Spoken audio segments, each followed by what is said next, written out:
But it is, it's interesting because I'm thinking of, in 2016, Zizek was pilloried for saying, not for saying actually that he supports Trump, but of course that was the headline. But that, I mean, he did say, I would vote for Trump. I don't know if he necessarily meant that as a specific, explicitly accelerating the contradictions, but he did say that the goal of that was, or, the hope would be that this would rekindle the left. And from a certain perspective, you could say, well, it failed because Bernie Sanders wasn't the nominee this year. But I mean, I can't remember in 2008 or 2012 if, not that particular leftists necessarily have a say, but the left now is a force that, can push. I mean, to what degree it's successful, we'll see.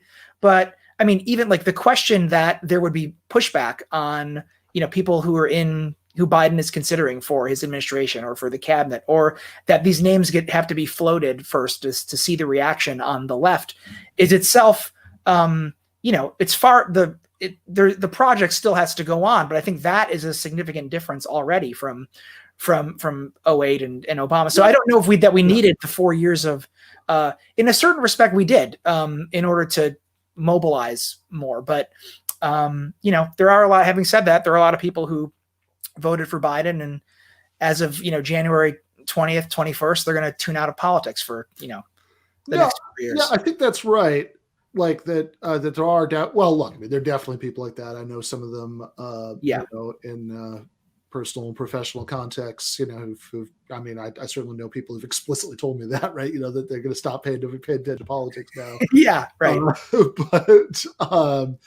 But I guess I'm also not quite sure, about, not to be too much of a hater about it. I'm also not quite sure how much value there is to having like those particular people be tuned into politics, at least in the way that they were under Trump, because that was very it was hyper focused on Trump as an individual. A lot of it was like tied into this kind of like implicitly nationalistic Russiagate stuff. Oh yeah. And, I think it's certainly true that like now the left is much better off than it was in 2012.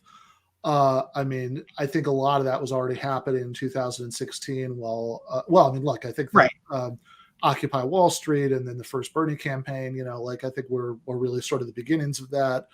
How it would have developed differently if Hillary had been president, I don't know. I guess maybe we'll get to find out, in a sense now, because we're going to have something like that scenario now, having the stronger left exist, but fighting a neoliberal Democrat. Right. But on this kind of subject of Trump maybe going away, but Trumpism, continuing to exist. I think that's maybe a good like entry point into thinking about some of those controversies that I mentioned earlier, right? Because like I think a lot of this sort of relatively recent, maybe not so recent now, but like end of 2019, beginning of 2020 kind of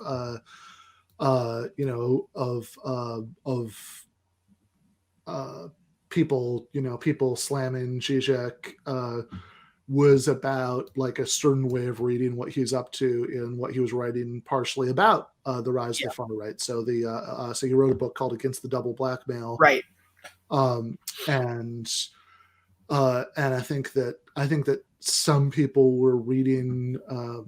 So I think a couple things were going on at the same time, right? One was maybe the more obvious one, or the one that I think maybe people watching this are sort of more familiar with, like why this is nonsense, is that I think around the same time there was some kind of right-wing Zionist stuff about Zizek being an anti-Semite because of his stuff about Israel-Palestine, which is, I mean, whatever. I mean, like that's almost standard at this point, that's been around.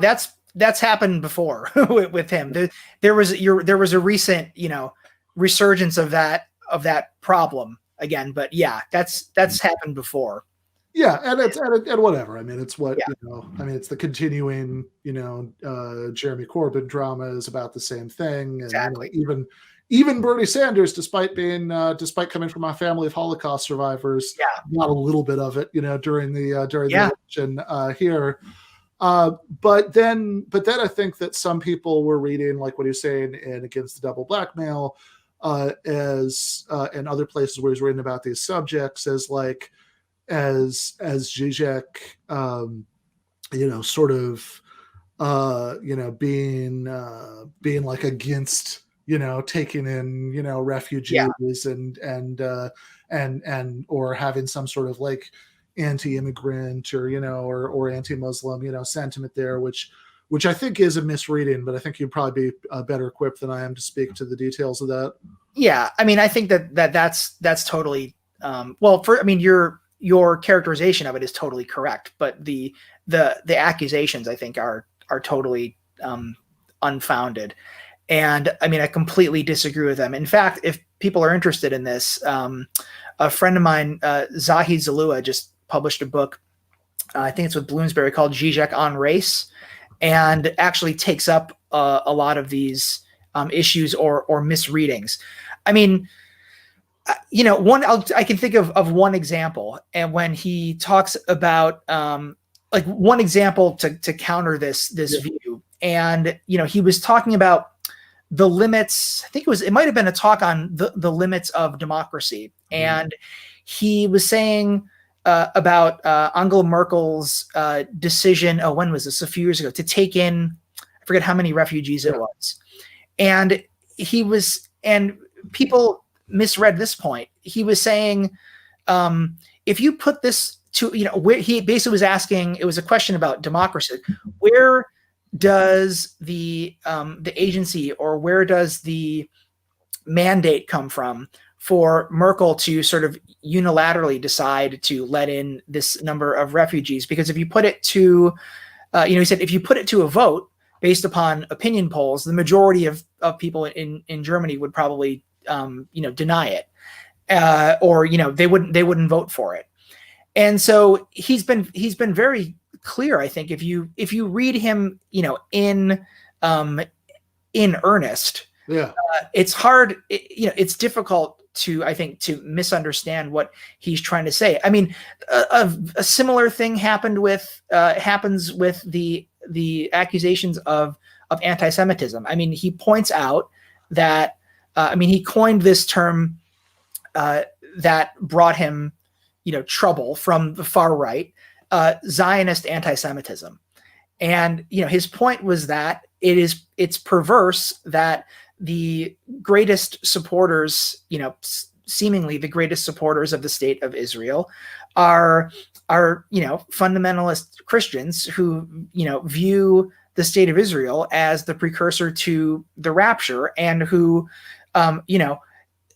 are white nationalists. And it's, okay, Jews are fine as long as they stay in their own state. Right. And so the view that it's very similar to what happens to, Ilhan Omar and Rashida Tlaib, and is happening increasingly so with Corbett. I mean, if you say anything against the state of Israel, or if you say anything, positive, and if you try to support the people of Palestine, then you're automatically painted as an anti-Semite. But that is a recent flare-up of that happened, I think, like late 2019, where there were, a number of articles, again, accusing Slavoj of being an anti-Semite, which is, if you know him, it's just completely ridiculous. It's completely ridiculous. Yeah, right. I think what's wrong with that one, I think, might be a little bit more obvious. I think that in the refugee one is it's touchy. I mean, people say the same thing about their same critiques about his writings on transgender rights, which he fully supports. And if you read it, his argument is essentially from the position. This is where I think this is actually where there's a disconnect between something that he's writing for a popular outlet and his Lacanian framework. And maybe to a certain degree, the onus then would be on him to be more careful about that.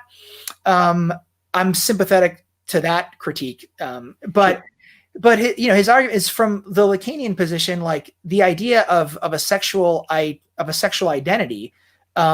Any sort of sense of identity is always undermined from within, and so he actually comes out and says that the like transgender is like the position of like the sexual as such. So it's kind of like the quintessence of the problem of identity surrounding the sexual. And so again, like not to do too much of a deep dive in there, but thinking about this, it does kind of reveal an issue with jumping back and forth, I think, between, these philosophical books that are very, theoretically informed, and then, writing a piece for Philosophical Salon with LA Review of Books, or I'm trying to think of something like The Spectator or something. And so, he runs into problems there. But I think that, again, if you follow the body of work, it's not so much that he's being read out of context, but you need the full context. Well, I mean, certainly the context that you do need, I think, in both the refugee case and the trans case,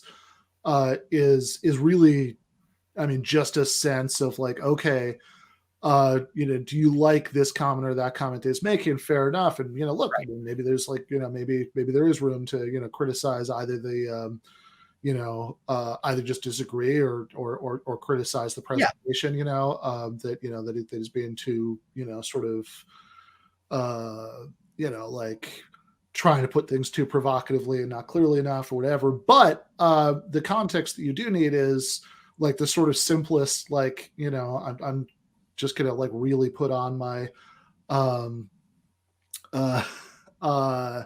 academic pedant hat here and say like when I'm like sort of trying to help like introductory students, like read, like essays that are making like complicated philosophical arguments, right? The first thing I would say is, well, I mean, before, don't just try to read this like a novel, right? I mean, like, like you need to have some sense of what's being argued for, right? What the issue is, what's being argued about that issue, and then like what the argument is, and when it comes to like against the double blackmail, like whatever you think you got wrong in there, the actual point is being argued for is against, anti-immigrant xenophobia, saying we should take refugees it's for different reasons than some of the ones that were, like he's criticizing some of the arguments being made on his side, but not because he doesn't agree with the conclusion. I mean, again, if you go back to, and this is something, right? So that book, and also, what he's written on Israel, like this goes all, if you go back, he has a great early book. One of his best books, I think. I mentioned it earlier. It's from 1993. It's called Tarrying with the Negative. And the subtitle is Kant, Hegel, and the Critique of Ideology. And the last chapter is Enjoy Your Nation as Yourself.